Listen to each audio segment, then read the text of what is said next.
নমস্কার বন্ধুরা, প্রেরণা বাংলা মোটিভেশন চ্যানেলের একটি নতুন পর্বে সবাইকে জানাই সাদর আমন্ত্রণ।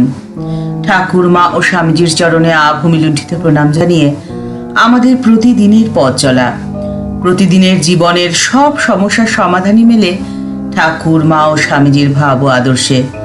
তাদের অমৃতবাণীর স্পর্শেই সেজে ওঠে আমাদের চ্যানেলের প্রত্যেকটি ভিডিও। তাই ভিডিওর শেষ পর্যন্ত থাকার অনুরোধ রইল। আশা করি শেষ পর্যন্ত থাকলে আপনাদের ভালো লাগবে। এই পৃথিবীতে যোগ্য সম্মান পাওয়া এ সহজ কথা নয়। অসম্মানিত করতে যেন কিছু মানুষ ওঁত পেতে থাকে। স্কুল, কলেজ, অফিসে বা সংসারে অসম্মানিত হতে হয় অনেক ক্ষেত্রেই। তখন মনটা খারাপ হয়ে যায়, কোনো কাজেই উৎসাহ থাকে না, গুটিয়ে ফেলে নিজেকে, বুঝতে পারে না যে ঠিক কি করা উচিত। যিনি অসম্মান করলেন তাকে উপযুক্ত জবাব কিভাবে দেওয়া যায়? যারা আপনাকে অসম্মান করছেন তাদের উপযুক্ত জবাব দেওয়ার জন্য আপনাকে তিনটে কথা সবসময় মনে রাখতে হবে। প্রথম, আপনি এটা কখনোই ভুলে যাবেন না যে যারা আপনাকে অসম্মান করছেন তারা নিজেরা সম্মান পাওয়ার যোগ্যই নয়। বাস্তবে হয় তারা আপনাকে হিংসা করে, অথবা নিজের দুর্বলতাকে চাপা দেওয়ার জন্য আপনাকে অসম্মান করছে। ধরুন কেউ আপনাকে মোটা একটা বই ছুঁড়ে মারল, তখন আপনি কি করবেন? হয় দুহাত দিয়ে বইটিকে ধরে ফেলবেন, অথবা নিজেকে সুরক্ষা করবেন যাতে বইটির দ্বারা আপনি আহত না হন। ঠিক তেমন ভাবেই যারা আপনাকে অসম্মান করছে তারা হয়তো আপনাকে দুর্বল ভাবছে। তাই সবার প্রথমেই আপনি শক্তিশালী হয়ে উঠুন, তাহলে আপনাকে অসম্মান করার উত্তর তারা নিজেরাই পাবে। আপনাকে যখন অন্যেরা অসম্মান করছে আপনি তখন মুচকি হাসুন, একদম রেগে যাবেন না। কারণ আপনি যত বেশি অসম্মানিত হচ্ছেন তত বেশি শূন্য আপনার পেছনে বসছে। ঠাকুর শ্রী রামকৃষ্ণ পরমহংসদেব বলছেন, 20,000 শূন্য পাশাপাশি বসলেও তার কোনো মূল্যই নেই যতক্ষণ না তাদের আগে একটি এক বসানো হয়। প্রথমে এক থাকলে তবেই প্রত্যেকটি শূন্যের মূল্য হয়। আর এই এক হলো ঈশ্বর বা ব্রহ্ম। আর ঈশ্বর তাদের পাশেই থাকেন যিনি কর্মী, যিনি সৎ, যিনি সাহসী। বাস্তবে আপনাকে অসম্মানের মধ্যে দিয়ে তারা আপনার মূল্য কমাতে তো পারছেই না, উল্টে আপনার মূল্য ক্রমশ বাড়িয়ে তুলছে। যারা আপনাকে অসম্মান করছে তাদের সঠিক উত্তর দেওয়ার জন্য আপনাকে কর্মী হতে হবে।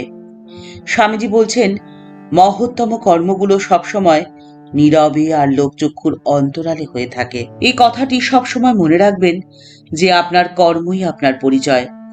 আপনি কোন পরিবারে জন্ম নিয়েছেন, ধনী না দরিদ্র, আপনার সুযোগ সুবিধা কম না বেশি আছে, সেসব কিছুকে সহজেই অতিক্রম করে আপনি আত্মপরিচয় তৈরি করুন।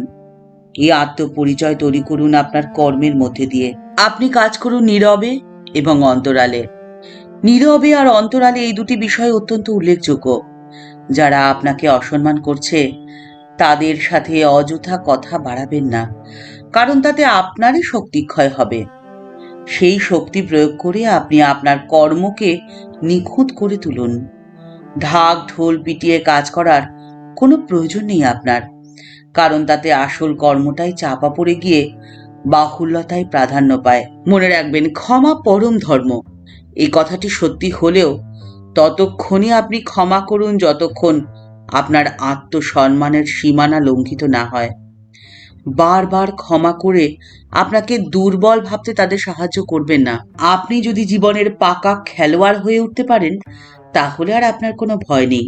ঠাকুর বলছেন, পাকা খেলোয়াড় ছক বাঁধা খেলা ভালো খেলতে পারে। কি চাও, 6 না 5? প্রত্যেকবারেই ঠিক চাল পড়ছে।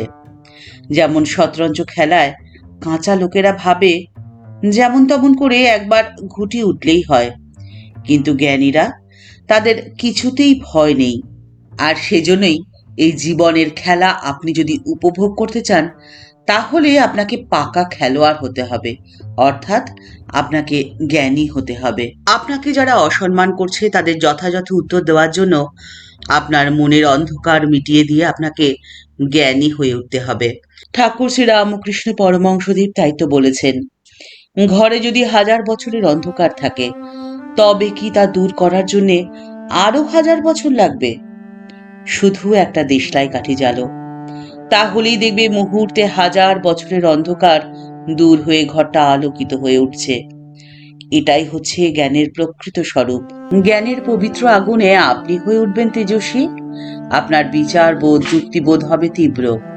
যা অশুভ, যা ক্ষতিকর, তাকে বিনাশ করা অবশ্য কর্তব্য। এই সচেতনতা বোধে আপনি থাকবেন স্বতঃস্ফূর্ত।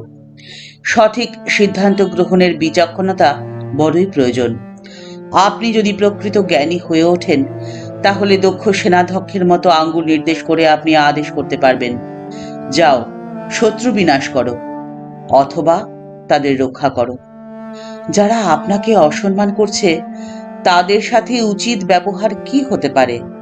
সেই স্থির বুদ্ধি প্রয়োগ করার শক্তি এবং সাহস দেবে আপনারই চৈতন্য, আপনার আত্মচেতনা।